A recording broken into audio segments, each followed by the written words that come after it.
I believe the biggest problem in the world is that people don't understand themselves enough. This show is designed to help you understand your INFJ personality, heal from your past, and create a life that you love. I'm Sarah Kuhn, and this is the Quiet Ones podcast. One of the things that I struggle with the most is a lack of self-love and confidence. Some people call it self-love deficiency disorder. I've spent a lot of time working on this, and I want to share what I've learned with you just in case you struggle with the same thing. On this Thursday episode of the Quiet Ones podcast, we're talking all about confidence. Let's take a listen. I was laying in bed last night, lamenting my life. You know, like one of those times where you just can't sleep and you're like thinking about all of the things that, you think about it like 3:00 in the morning when you really want to go to sleep, but you can't turn your mind off. Sleep has always been a struggle for me. I mean, probably at least for the last 10 years, it's been a massive struggle. That's like, I don't even want to go to bed because it's so bad. So I lay there and sometimes I try to sleep, but most of the time I just start analyzing my life. Like there's so many things that I want to change, but it's really, really, really difficult. But I started thinking, like, what is one thing that I could do today that would change my life, or tomorrow at 3:00 in the morning? It was probably today, actually. But I was thinking, like, what's one thing that I could do that would make my life better? And I don't mean something big. I mean something small. I have a lot of big things that I want to do, right? I want to write another book. I want to lose 100 pounds, but I can't do that tomorrow. I can't do either one of those things tomorrow. I wanted something that I could see a difference with right away, and something small that I could do, but that would make a big change. And so I came up with, well, maybe I could go to bed at the same time every single day. Maybe I could get up at the same time every single day too. Because you see, I have this problem. I don't want to record podcast episodes. I don't want to record videos. You can see that on my YouTube channel. It's been dormant for a while now. And I struggle with this every single day because I wake up every day and I'm like, okay, I'm going to record 10 videos today. And then it's like, I don't want to record videos today. I don't want to record podcast episodes today. And so I started asking myself, why? Well, why? Because I'm worried about how I look. Well, why am I worried? Because I feel bad. Why do I feel bad? Well, I'm in a bad mood. But why am I in a bad mood? Because I'm tired. Why am I tired? Because I wanted to watch one more episode of The Golden Girls, and I did it like 5 times before I actually decided to go to bed. And then I spent 30 minutes in the bathroom brushing my teeth and staring at my face, criticizing my face before I actually went to my bedroom and laid down. And then I laid there for an hour, like wondering what noises are in my apartment and being pissed off at my neighbors for existing and for being loud all of the time. I mean, when it was all said and done, I got like 3 hours of sleep. And this is a daily problem for me. I feel terrible every single day. So I was laying in bed, literally lamenting my whole life and every decision that I've ever made. And I remembered this book that I've been reading. One of the main things in the book that the author says quite a bit is that life is really, really hard. And there's this quote as well by Glennon Doyle. She says, life is hard, but we can do hard things. I think the whole quote is, life is hard, and it's not because you're doing it wrong. It's just hard, but we can do hard things, right? Life is really, really hard. It's awful and terrible and tragic on so many levels. But most people don't want to even acknowledge that. They'll tell you, one of those placations of just be happy or find something positive to think about. And why do you have to focus on what's negative? I don't want to focus on what's negative. I just want to acknowledge the fact that it's really, really hard. It's really difficult. it's true, and it's awful sometimes. But there is some positives in that. In looking at how difficult life is, there is some positives that we can find, right? The fact that you're alive right now is like a freaking miracle. I mean, if you think about the statistics, I read somewhere that you have a 10 million to 1 chance of actually being a person, right? You had a 10 million to 1 chance of actually being an embryo before you before you were really even a person. And then not only that, I mean, two of my friends just had babies in the last couple of years. And I think it's so funny. I was telling them while they're pregnant, I'm like, you're creating a human being. Like, you're seriously making a human being right now. So, how you feel is totally fine. And it's totally, it's totally acceptable. And you shouldn't be worried or concerned. If you want to bite somebody's head off, do it. You're making a human being. Like, that's a whole thing. It's a big deal. And then I started thinking about how many babies don't make it. I've been reading these stories about how many miscarriages there are, how many babies are born that are like stillborn. I know several people who have had multiple miscarriages. And I know somebody that I grew up with actually who had, I think she had 3 babies that were full-term babies that were stillborn. And so I started looking at the statistics. Over 1 million babies die every single year within 24 hours of being born. And that's in the world, the whole world. Over 3 million die in the first month of their life. 6.6 million die by the time that they're 5 years old. So the fact that you made it to being a person, and through the first, not only 24 hours, not the first month, but the first 5 years is a major thing. If you're old enough to even be listening to this right now, you lived through a pandemic. You lived through 2 years of this torturous fear of not knowing what was going to happen, not knowing if we would ever be okay, not knowing if life would ever continue, but you made it.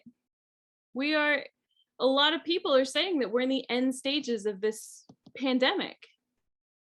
You made it. If you're close to my age, which is about 36, you've made it through a lot of other stuff too. You probably remember Y2K. It seems like a long time ago now, right? It was 22 years ago. But in the moment, it was a big deal. I remember being terrified that the world was going to end. I was like 13. I turned 14 in December, like right before, the year 2000. And I remember feeling like, you're watching the news and hearing people say all kinds of stuff. We had friends, actually, my parents had friends who literally bought a house in Colorado that was off the grid, that didn't need electricity, and like didn't have any of the like solar panels and stuff like that. They were just gonna like rough it. And they had like 9 kids, and my parents are like, this is a really bad idea.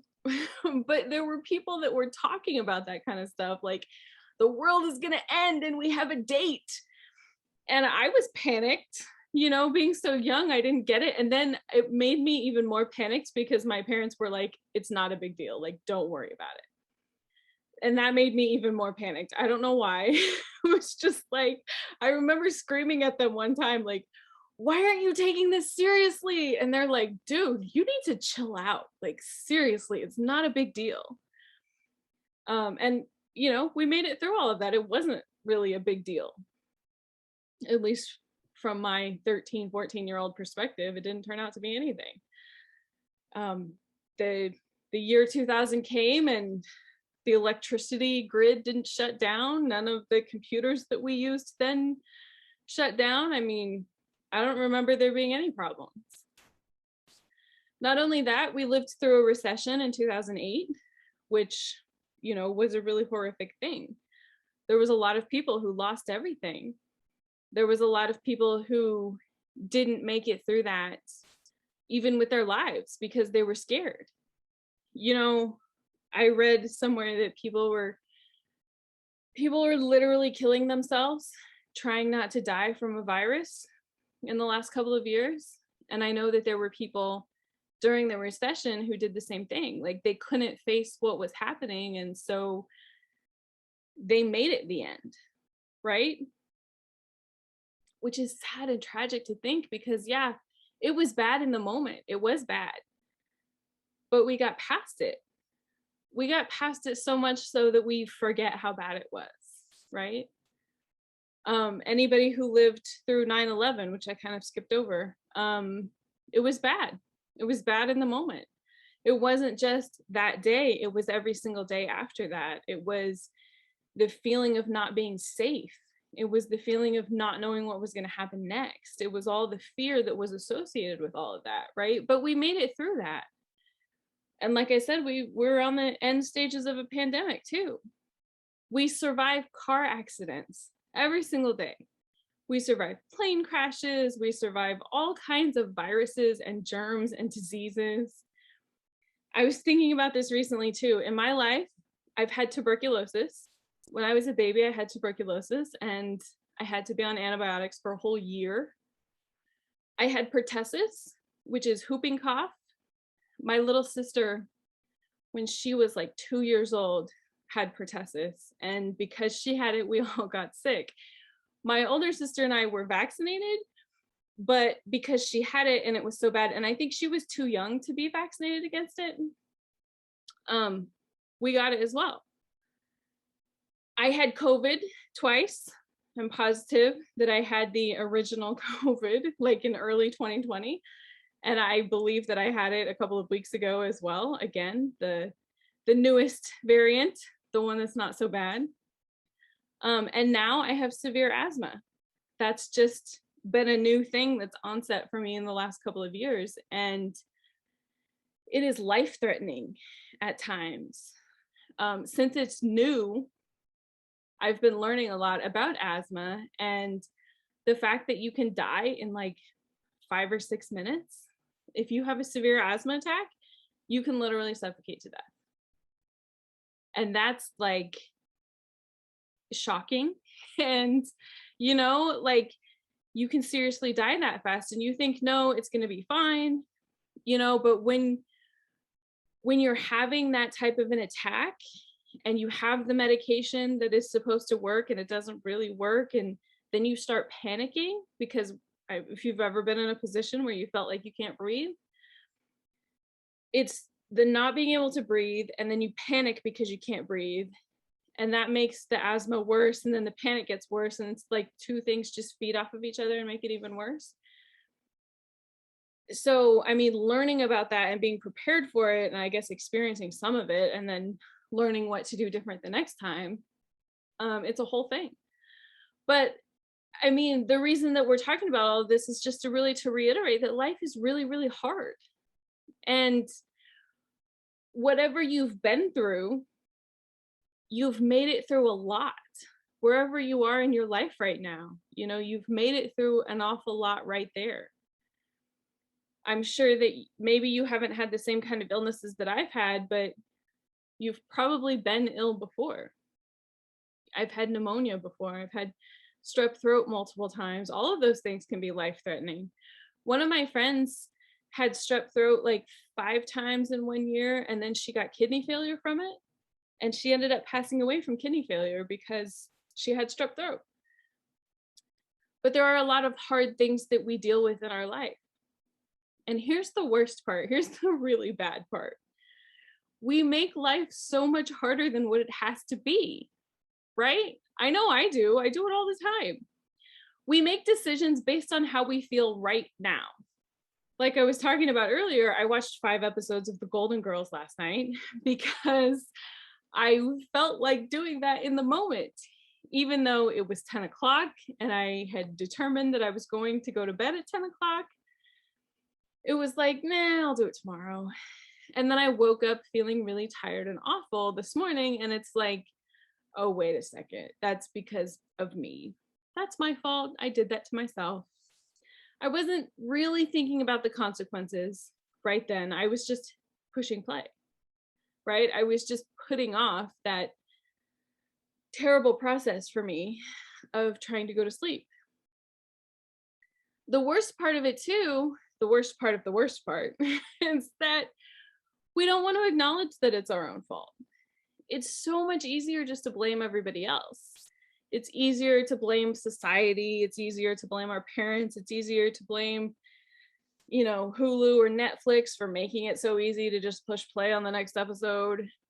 It's easy to say there's 1,000 reasons why this isn't my fault. But here's the thing. You can't make a real change until you know what you have to change. And you can't know what you have to change until you actually tell the truth. So here's the real, honest, brutal truth. Life is really hard, but I make my own life harder. But I can change it. I can choose something different. I can choose to set an alarm clock on my phone and say, when that alarm clock goes off, I'm turning the TV off. It doesn't matter if I'm in the middle of an episode. It doesn't matter if I'm reading a book and I'm in the middle of a chapter. I'm putting away what I'm doing and I'm going to bed. So my question for you is, what are you doing that's making your life harder? Is there one thing that you can identify right now that makes your life harder every day? Is there one thing that you could change today that would make your life better?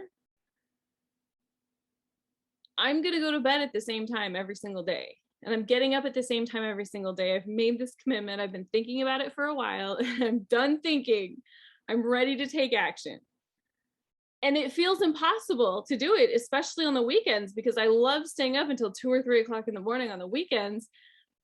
But I realized that's part of what makes Mondays so awful, because I stay up late on Friday and I stay up late on Saturday. And then on Sunday, I'm like, no, I have to stop doing this. But then I can't go to sleep because I didn't get up until like noon or 1 o'clock in the afternoon. And so then I end up getting like 2 hours of sleep on Sunday night. And then Monday morning comes around and I'm like, oh my God, I just want to die. Like I can't wake up, and Mondays are awful. So let's just not do that, right? Even on the weekends. Same time to bed every single day, same time getting up in the morning. It feels like punishment, really. It feels like punishment. But I heard Mel Robbins say one time, she said, you have to parent yourself. When you get to be an adult, you have to parent yourself, because there's nobody here that's going to say, you need to go to bed. Like, what are you doing with your life? You need to go to bed at 10 o'clock. When I was young, even though my parents were pretty lenient about a lot of things, I knew that when Star Trek came on, I had to go to bed. And I don't even remember what time it came on. I think it came on at 10 o'clock. But I knew that when I heard that music, I had to go to bed. And I remember listening to the episodes while I was laying in bed, because the TV like shared a wall with my bedroom, so I could still hear the TV. But after that TV show was over, my dad would go to bed. So I knew that was time to go to bed, and every single day it was kind of just like a habit. But I don't have those same sort of rules for myself. So now I feel like it's high time to have those kind of rules. I know that even though it feels like punishment today, and tomorrow it might feel difficult, and the next day it might feel difficult, that I'm going to start seeing the rewards of it very soon. And I know that there's a goal in mind, and that it's going to make every single day better after that. I know what the end game is. So what are you going to do that's going to make your life better? What can you do? What can you change? Is it drinking more water? Is it getting outside every single day? Is it going for a walk every single day?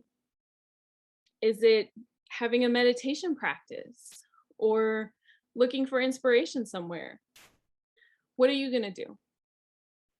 Thank you so much for listening. I really appreciate every single one of you. please make sure that you subscribe if you haven't already, and leave a review wherever you listen to the podcast. It helps other people to be able to find us. Thanks again for listening, and I will see you again next week. Hi there! I just wanted to take a minute to say thank you so much for watching this video. I really hope that you enjoyed it. Please consider subscribing to my channel. I'm working very hard to produce content that will help you, and I really, really appreciate your support. Also, if you want some more inspiration, check out this video right here.